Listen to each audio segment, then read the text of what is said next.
মানিকগঞ্জের ঘিওরে জমে উঠেছে উপজেলা পরিষদ নির্বাচনের মাঠ। চেয়ারম্যান পদে এবার এ উপজেলায় ভোটের মাঠে ৯ জন প্রার্থী প্রতিদ্বন্দ্বিতা করছেন। ৯ জন প্রার্থীর মধ্যে সাধারণ জনগণের দীর্ঘদিনের পরীক্ষিত প্রার্থী হিসেবে ইতোমধ্যে নিজেকে প্রতিষ্ঠিত করতে সক্ষম হয়েছেন মাহবুবুর রহমান জনি। রাত দিন তিনি সাধারণ ভোটারদের দ্বারে দ্বারে ভোট প্রার্থনা করেছেন। বিভিন্ন এলাকায় ঘুরে দেখা গেছে শালিক প্রতীকে চেয়ারম্যান পদে মাহবুবুর রহমান জনি অন্য প্রার্থীদের তুলনায় ব্যাপক জনপ্রিয়। কারণ হিসেবে সাধারণ ভোটাররা বলছেন জনি দীর্ঘদিন ধরে সক্রিয় রাজনীতির সাথে জড়িত, আর এ কারণে উপজেলার সব এলাকার জনগণের সাথে দলমত নির্বিশেষে চমৎকার সম্পর্ক সৃষ্টি হয়েছে তার। এছাড়া পরপর 2 বার জেলা পরিষদের সদস্য নির্বাচিত হয়েছেন তিনি। জেলা পরিষদের প্যানেল চেয়ারম্যান হিসেবে দায়িত্ব পালন করার সময় উপজেলার বিভিন্ন এলাকায় অবকাঠামো উন্নয়নের ক্ষেত্রে তিনি ব্যাপক ভূমিকা রেখেছেন।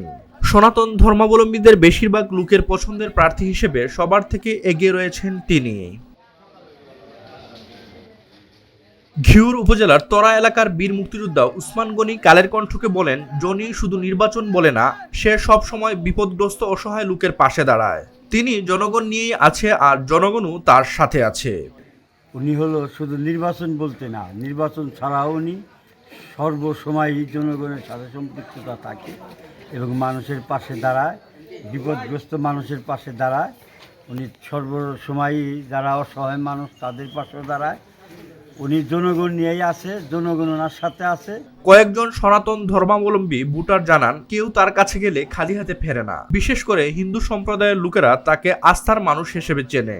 সে আমাদের পাশে এসে দাঁড়ায় আপদে বিপদে এবং সাহায্যের হাত বাড়ায়। এই জন্য আমরা তাকে সমর্থন করি এবং তাকে ভোট দিয়ে জয়যুক্ত করা আমাদের কর্তব্য এবং করব। মাহবুবুর রহমান জনি কালের কণ্ঠকে জানান, আমি দীর্ঘ 7 বছর ধরে জেলা পরিষদের সদস্য থাকার কারণে সবার সাথে একটা সুসম্পর্ক সৃষ্টি হয়েছে। সাধারণ জনগণের চাওয়ার কারণেই এবার উপজেলা পরিষদ নির্বাচনে চেয়ারম্যান পদে প্রতিদ্বন্দ্বিতা করছি। আমি নির্বাচিত হলে সবার আগে ঘিওর উপজেলাকে একটি মডেল উপজেলা হিসেবে করে তুলব। 9 জনই নির্বাচনে মাঠে থাকার কারণে নির্বাচনটা জমজমাট একটা আকার ধারণ করেছে।